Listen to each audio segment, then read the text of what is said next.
ओम शांति। अॼु जी मुंहिंजी तारीख़ आहे 18/9/2025। मिठा मिठा ॿार चवनि था मीठे मीठे ॿार, जॾहिं तव्हां फूल ठाहींदव तॾहिं भारत काटन जे जंगल सां संपूर्ण फूलनि जो बगीचो ठही वेंदो। जॾहिं तव्हां फूल ठाहींदव तॾहिं भारत काटन जे जंगल सां संपूर्ण फूलनि जो बगीचो ठहींदो। बाबा आया आहिनि तव्हांखे फूल ठाहिणु। कृष्ण मंदिर लाइ ठहिण जे लाइ कंहिं ॻाल्हियुनि ते विशेष ध्यानु ॾियणो। उत्तरा मंदिर लाइक़ु ठहिणो आहे त चलन ते विशेष ध्यानु ॾियो। चलन ॾाढी मिठी रॉयल हुजणी खपे, एतिरो मिठोपन हुजे जो ॿियनि खे उन्हनि जी महसूस था अचे। अनेकनि खे बाप जो परिचय ॾियो। पंहिंजो कल्याण करण लाइ सुठी रीति पुरुषार्थ करे सर्विस में लॻा रहो।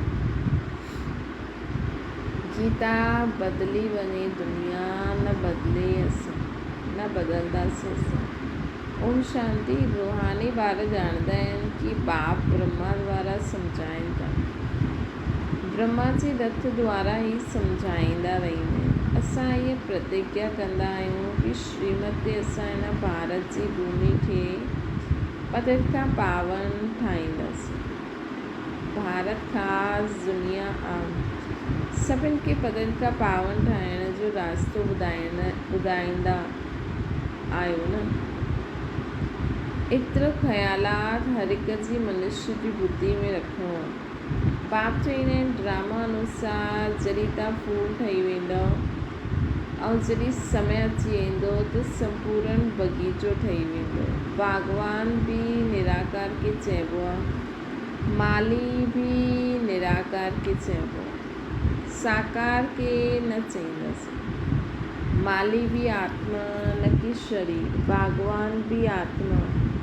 बाप सम्झाईंदा त ज़रूरु शरीर द्वारा आहिनि, शरीर सां गॾु उन्हनि खे माली बागवान चइबो आहे जो हिन विश्व खे फूलनि जो बगीचो ठाहींदो आहे। बगीचो हुयो जिते इहे देवता रहंदा हुया, हुते कोई दुख न हुयो। हुते हिन काटन जे जंगल में दुख आहे। रावण जो राज्य आहे न, काटन जो जंगल आहे। फट सां कोई फूल न ठहींदो। देवताउनि जे अॻियां अगरि ॻाईंदा बि आहिनि कि असां जन्म जन्मांतर जा पापी अजामिल आहियूं, अहिड़ी प्रार्थना कंदा आहिनि हाणे अची करे असांखे पुण्य आत्मा ठाहे। हीअ प्रार्थना कंदा आहिनि। सम्झंदा आहिनि हाणे असां पाप आत्मा आहियूं, कोई समय पुण्य आत्मा हुयासीं। हाणे हिन दुनिया में पुण्य आत्माउनि जी सिर्फ़ु चित्र आहिनि। राजधानी जा हेड्स जा चित्र आहिनि, उन्हनि खे ईअं ठाहिण वारो निराकार शिव आहे, उन्हनि जो बि चित्र आहे। बसि ॿियो कोई चित्र आहे न। हिन में बि शिव जो वॾो लिंग ठाहे ॾींदा आहिनि। चईंदा बि आहिनि आत्मा स्टार मिसल आहे त ज़रूरु बाबा बि ईअं हूंदा, परंतु उन्हनि जी पूरी पहचान न आहे। इन लक्ष्मी नारायण जो विश्व में राज्य हुयो, इन जे लाइ किथे बि कोई ग्लानी जी ॻाल्हि न आहे। बाक़ी श्री कृष्ण खे जॾहिं कॾहिं द्वापर में कॾहिं काॾे खणी वेंदा आहिनि। लक्ष्मी नारायण जे लाइ सभु चईंदा स्वर्ग जा मालिक हुया। इहे तव्हांजी एम ऑब्जेक्ट आहे। राधे कृष्ण केरु हुया, पर मनुष्य वीचारा हिकदमि मुंझी विया आहिनि, कुझु बि न सम्झंदा आहिनि। जो बाप द्वारा सम्झाईंदा आहिनि उहे सम्झाइण लाइक़ु बि ठहींदा आहिनि, न त लाइक़ु ठही न सघंदा, दैवी गुण धारण करे न सघंदा। पर केतिरो बि सम्झायो परंतु ड्रामा अनुसार ईअं थियणो ई आहे। तव्हां हाणे ख़ुदि सम्झंदा आहियो सभु ॿार बाप जी श्रीमत ते भारत जी रूहानी सेवा कंदा आहिनि पंहिंजे तन मन धन सां। प्रदर्शनी अथवा म्यूज़ियम आदि में पुछंदा आहिनि तव्हां भारत जी छा सेवा कंदा आहियो। तव्हां ॼाणंदा आहियो असां भारत जी ॾाढी सुठी सर्विस कंदा आहियूं। जंगल में बगीचो ठाहियो अथव, सत्युगा गार्डन। इहा आहे काटन जो जंगल, हिक ॿ खे दुख ॾींदा रहंदा आहिनि। इहे तव्हां सुठी रीति सम्झाए सघंदा आहियो। लक्ष्मी नारायण जो चित्र बि ॾाढो सुठो ठाहिणो खपे। मंदरनि में ॾाढी ख़ूबसूरत चित्र ठाहींदा आहिनि। किथे गोरो किथे सावरो चित्र ठाहींदा आहिनि। उन्हनि जो छा राज़ आहे, इहे बि सम्झंदा न आहिनि। तव्हां ॿारनि खे हाणे इहो सॼो ज्ञान आहे। बाबा चवंदा आहिनि मां अची करे सभिनि खे मंदिर लाइक़ु ठाहींदो आहियां, परंतु सभु मंदिर लाइक़ु न ठाहींदा आहिनि। प्रजा खे त मंदिर लाइक़ु न चईंदासीं न। प्रजा उन्हनि जी हूंदी जो पुरुषारत करे ॾाढी सर्विस कंदा। तव्हां ॿारनि खे रूहानी सोशल सर्विस बि करणी आहे। हिन सेवा में पंहिंजो जीवन सफल करिणो आहे। चलन बि ॾाढी मिठी सुंदर हुजणी खपे, जो ॿियनि खे बि मिठेपन सां सम्झाए सघे। ख़ुदि ई कांटो हूंदो त कंहिंखे फूल कीअं ठाहींदो, उन्हनि जो तीर पूरो लॻंदो न। बाबा खे यादि न कंदा हूंदा त तीर कीअं लॻंदो। पंहिंजे कल्याण जे लाइ सुठी रीति पुरुषारत करे सर्विस में लॻा रहो। बाबा बि सर्विस ते आहिनि, तव्हां ॿार बि ॾींहुं राति सर्विस ते आहियो। ॿी ॻाल्हि आहे, सम्झाईंदा आहिनि शिव जयंती ते ॾाढा ॿार तार मोकिलींदा आहिनि। उन्हनि में बि ईअं लिखी करे लिखत लिखणी खपे जो उहे तारियूं कंहिंखे बि ॾेखारियो त सम्झी वञे। अॻियां जे लाइ छा करिणो आहे, उनजो पुरुषारत कबो आहे न। सेमिनार बि इन करे कंदा आहिनि कि छा छा सर्विस करूं जो ॾाढनि खे बाप जो परिचय मिले। सॼी तारियूं ढेर रखियूं आहिनि। इन्हनि में बि इन्हनि सां ॾाढो कमु वठी सघंदा आहियूं। एड्रेस विझंदा आहिनि शिव बाबा केयर ऑफ ब्रह्मा। प्रजापिता ब्रह्मा बि आहे, उहो रूहानी पिता, उहो जिस्मानी। उन जिस्मानी रचना रचबी आहे। उन जिस्मानी पिता सां जिस्मानी रचना रचबी आहे। बाबा आहिनि मनुष्य सृष्टि जो रचता। कीअं रचना रचंदा आहिनि इहे दुनिया भर में कोई न ॼाणंदा आहिनि। बाप ब्रह्मा द्वारा हाणे नई रचना रचनि था। ब्रह्मण आहे चोटी। पहिरियों ब्रह्मण ज़रूरु खपनि। विराट रूप आहे, इहा आहे चोटी। ब्रह्मण देवता क्षत्रिय वैश्य शूद्र। पहिरियों शूद्र त न चईंदासीं न। बाप ब्रह्मा द्वारा ब्रह्मण रचंदा आहिनि। शूद्र कीअं कंहिं द्वारा रचंदा। तव्हां ॿार ॼाणंदा आहियो कीअं नई रचना रचंदा आहियूं। इहा एडॉप्शन आहे न बाप जी।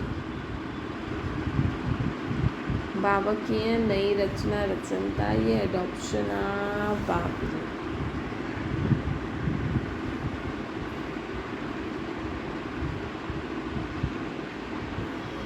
कल्प बाबा अची करे शूद्र खां ब्रह्मण ठाहींदा आहिनि। पोइ ब्रह्मण खां देवता ठाहींदा आहिनि। ब्रह्मणनि जी सर्विस ॾाढी ऊची आहे। उहो ब्रह्मण माण्हू ख़ुदि ई पवित्र न त ॿियनि खे पवित्र कीअं ठाहींदा। कोई बि ब्रह्मण सन्यासी खे कॾहिं राखी न ॿधंदा। उहो चईंदा असां त पवित्र आहियूं, तव्हां पंहिंजो मुंहुं त ॾिसो। ब्रह्मण माण्हू पवित्र थोरी रहंदा आहिनि हिन दुनिया। तव्हां ॿार बि कोई सां राखी न ॿंधवाए सघंदा आहियो। दुनिया में त सभु हिक ॿिए खे ॿधंदा आहिनि। भाउ भेण खे ॿधंदी आहे। इहे रिवाज़ हाणे निकितो आहे।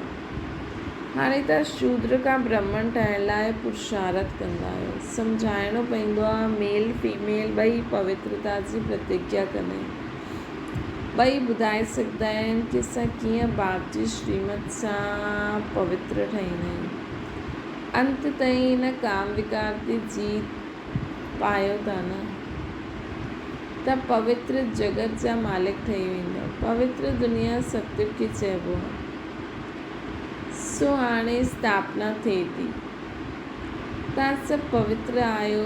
विकार में किरण वारे खे राखी ॿधी विकार में किरण वारे खे राखी ॿधी सघंदा आहियो। प्रतिज्ञा करे पोइ पतित ठहियो त चईंदा कि तव्हां राखी ॿधवाइण आया हुयो। पोइ छा थी वियो तव्हांखे। चईंदा माया सां हार खाई वरिती। ये युद्ध जो मैदान आहे न, विकार वॾो दुश्मन आहे। इन्हनि ते जीत पाइण सां जगजीत अर्थात महाराजा महारानी ठही वेंदो। प्रजा खे जगजीत न चईंदासीं। महिनत त राजा रानी कंदा आहिनि, चईंदा बि आहिनि असां त लक्ष्मी नारायण ठहींदासीं। लक्ष्मी नारायण खां पोइ उन्हनि जे तख़्त ते जीत उन्हनि जा ॿार ई पाईंदा। उहो लक्ष्मी नारायण पोइ ॿिए जन्म में हेठि हली वेंदा, मतिलबु पहिरों नंबर वारा। भिन्न नाम रूप सां ॿारनि खे गद्दी मिलंदी आहे न, त उच्च नंबर गिणबो आहे। जेको वेंदो उनजो नंबर गिणंदासीं। पुनर्जन्म त वठंदा आहिनि। ॿार तख़्त ते वेंदो त उहो सेकेंड ग्रेड थी वेंदो, मथां वारा हेठि, हेठां वारा मथे अची वेंदा।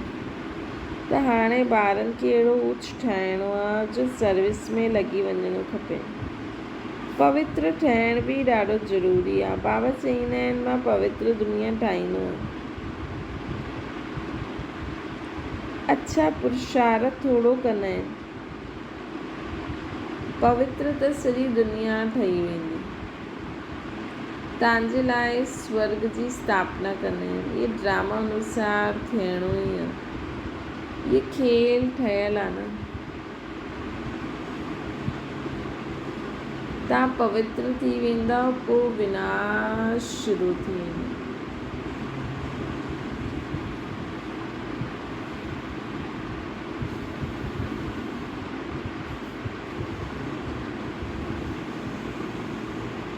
तव्हां पवित्र थी वेंदा, पोइ विनाश शुरू थी वेंदो। सत्युग जी स्थापना थी वेंदी। ड्रामा जो त ड्रामा खे त तव्हां सम्झी सघंदा आहियो। सत्युग में हुयो देवी देवताउनि जो राज्य, हाणे न आहे, पोइ थियणो आहे। तव्हां आहियो रूहानी मिलिट्री। तव्हां 5 विकारनि ते जीत पाइण सां जगत जीत थियण वारा आहियो। जन जन्मांतर जा पाप कटण लाइ बाबा युक्ति ॿुधाईंदा आहिनि।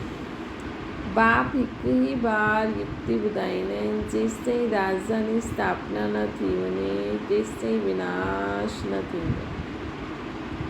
तव्हां गुप्त वॉरियर्स आहियो। सत्युग थियणो ई आहे कलयुग खां पोइ सत्युग में कॾहिं लड़ाई आदि न थींदी। तव्हां ॿार ॼाणंदा आहियो सभु आत्मायूं जो बि पाठ ॿुधाईंदियूं आहिनि उहे सभु नूंदल आहे। जीअं कठपुतली थींदी आहे न, ईअं नचंदा रहंदा आहिनि। इहे बि ड्रामा आहे। हर हिक जो ड्रामा में पार्ट आहे। पाठ वॼाईंदे वॼाईंदे तव्हां तमो प्रधान ठहिया आहियो। पोइ हाणे मथे वेंदा आहियो, सतो प्रधान ठहींदा आहियो। नॉलेज त सेकेंड जी आहे न। सतो प्रधान ठहींदा आहिनि, पोइ किरदे किरदे तमो प्रधान ठहींदा आहिनि। पोइ बाप वरी मथे वठी वेंदा आहिनि। वास्तव में इहे मछलियूं तार में लटकंदियूं आहिनि। हिन तार में मनुष्य खे विझणो खपे। ईअं उतरती कला, पोइ चढ़ती कला। तव्हां बि ईअं चढ़ंदा आहियो, पोइ उतरदे उतरदे हेठि अची वेंदा आहियो। 5000 वर्ष लॻंदा आहिनि मथे वञी करे पोइ उतरण में।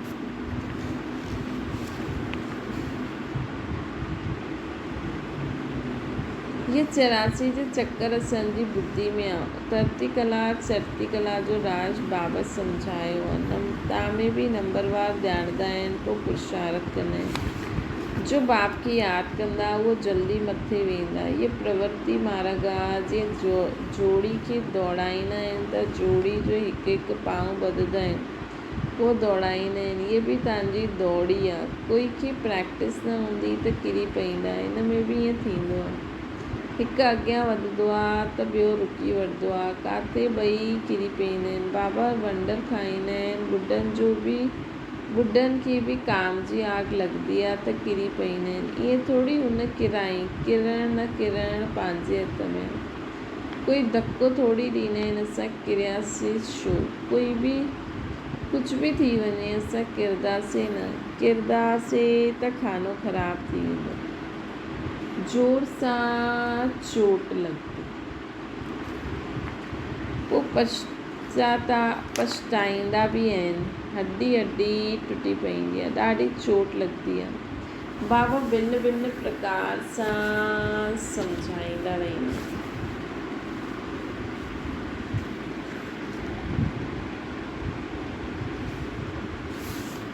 इहे बि सम्झाइबो आहे शिव जयंती ते तारियूं ईअं अचणियूं खपनि जो मनुष्य पढ़ण सां सम्झी वञे। वीचार सागर मंथन करण जे लाइ बाबा टाइम ॾींदा आहिनि। कोई ॾिसे त वंडर खाए।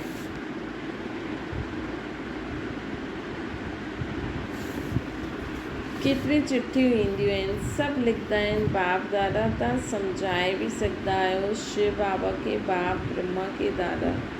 हिक खे कॾहिं कोई बाप दादा चईंदो छा? इहा त वंडरफुल ॻाल्हि आहे। इन में सचो सचो ज्ञान आहे, परंतु यादि में रहनि तॾहिं तीर बि लॻे। घड़ी घड़ी देह अभिमान में अची वेंदा आहिनि। बाबा चईंदा आहिनि आत्म अभिमानी ठहो। बाप ही शरीर धारण, आत्मा ही शरीर धारण करे पाठ वॼाईंदी। कोई मरदो आहे त कोई ख़्याल न, त बि कोई ख़्याल न। आत्मा में जो पाठ जी नूंद आहे उनखे असां साक्षी बि ॾिसंदा आहियूं। उन्हनि खे हिकु शरीर छॾे ॿियो वठी पाठ वॼाइणो। कोई मरदो आहे त उनखे उनजो हिकु पाठ पूरो थियो, ॿियो शुरू थियो। उनखे असां साक्षी थी ॾिसंदा आहियूं। उन्हनि जो हिकु शरीर छॾे ॿियो पाठ वॼाइणो वियो। इन में असां करे छा सघंदा आहियूं? इहे ज्ञान बि तव्हांजी बुद्धि में आहे, उहो नंबरवार आहे। कईअनि जी बुद्धि में त ठहिरंदो ई न आहे, इन करे कंहिंखे सम्झाए न सघंदा आहिनि। आत्मा बिल्कुलु ई गरम तवो आहे, तमो प्रधान पतित। उन ते ज्ञान अमृत विझिबो आहे त ठहिरंदो ई न आहे। जे ॾाढी भक्ति कई हूंदी उनखे बि तीर लॻंदो, झटि धारणा थी वेंदी। हिसाब बि वंडरफुल आहे। सभई पहिरियों नंबर में पावन उहे ई पोइ पतित ठहींदा आहिनि। इहे बि केतिरी सम्झण जी ॻाल्हियूं हूंदियूं आहिनि। कोई जी तक़दीर में न त पढ़ाई खे छॾे ॾींदा आहिनि। अगरि नंढेपण सां ई नॉलेज में लॻी वञनि त धारणा थींदी वेंदी। सम्झंदा इन्हनि ॾाढी भक्ति कई आहे, ॾाढा होशियार थी विया आहिनि। छोजी ऑर्गन्स वॾा थियण सां पोइ सम्झ बि जास्ती ईंदी आहे। जिस्मानी रूहानी ॿिन्हिनि तरफ़ अटेंशन ॾियण सां पोइ उहो असरु निकिरी वेंदो।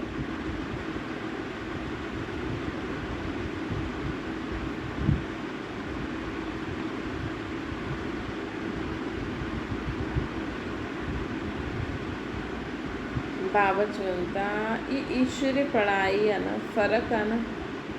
अगरि जिस्मानी पढ़ाई अलॻि आहे, रूहानी पढ़ाई अलॻि आहे, परंतु जॾहिं उहा लगन भी लॻे तॾहिं त इहे पढ़ाई करे सघंदा आहिनि। अच्छा मीठी मीठी सिकिल जे ॿारनि प्रति माता पिता बाप दादा जो यादि प्यार ऐं गुड मॉर्निंग। रूहानी बाप जी सभिनि रूहानी ॿारनि खे नमस्ते।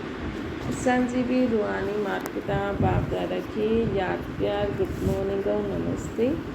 धारणा जे लाइ मुख्य सार, रूहानी मिलिट्री ठही 5 विकारनि ते जीत पाइणी आहे। पवित्र ज़रूरु ठहिणो आहे। श्रीमत ते भारत खे पावन ठाहिण जी सर्विस करणी आहे। श्रीमत ते भारत खे पावन ठाहिण जी सर्विस करणी आहे।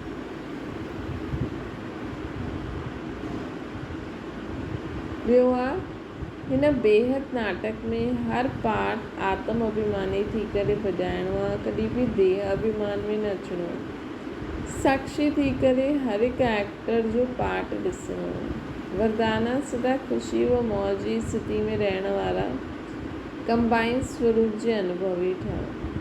बाप दादा ॿारनि खे सदा चईंदा आहिनि ॿार बाप जो हथ ॾेई बाप खे हथ ॾेई करे हलो, अकेला न हलो।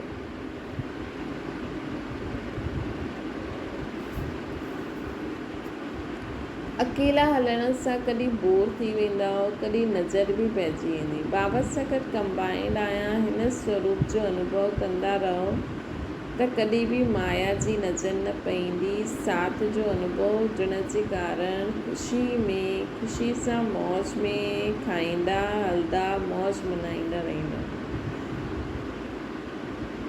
धोखे व दुख ॾियण वारे संबंध में फसण सां बची वेंदा। स्लोगन आहे, योग रूपी कवच पाए रखो त माया रूपी दुश्मन वार न करे सघे। योग रूपी कवच पाए रखो त माया रूपी दुश्मन जो वार न लॻंदो। अव्यक्त इशारो। हाणे लग्न जी अग्नि खे प्रज्वलित करे योग खे ज्वाला रूप ठाहियो। जीअं दुखी आत्माउनि जे मन में इहा आवाज़ शुरू थियो कि हाणे विनाश थिए, वैसे तव्हां विश्व कल्याणकारी आत्माउनि जे मन में इहो संकल्प उत्पन्न थिए कि हाणे जल्दी सर्व जो कल्याण थिए, तॾहिं समाप्ति थींदी। विनाशकारियुनि खे कल्याणकारी आत्माउनि जे संकल्प जो इशारो खपे। इन करे पंहिंजे एवर रेडी ठहिण जे पावरफुल संकल्प सां ज्वाला रूप योग द्वारा विनाश ज्वाला तेज करो। विनाशकारियुनि खे कल्याणकारी आत्माउनि जे संकल्प जो इशारो खपे। इन करे हाणे पंहिंजे एवर रेडी ठहिण जे पावरफुल संकल्प सां ज्वाला रूप योग द्वारा विनाश ज्वाला तेज करो। संकल्प करो कि बस हाणे परिवर्तन, बस हाणे परिवर्तन। असांजे संकल्प में एतिरी शक्ति हुजणी खपे। उहा शक्ति कॾहिं ईंदी जॾहिं सिर्फ़ु हिकु बाप ॿियो न कोई, तॾहिं असांजे संकल्प में उहा शक्ति ईंदी। ऐं असीं संकल्प कंदासीं हिकु बाप ॿियो न कोई, ऐं संकल्प कंदासीं कि बसि हाणे परिवर्तन।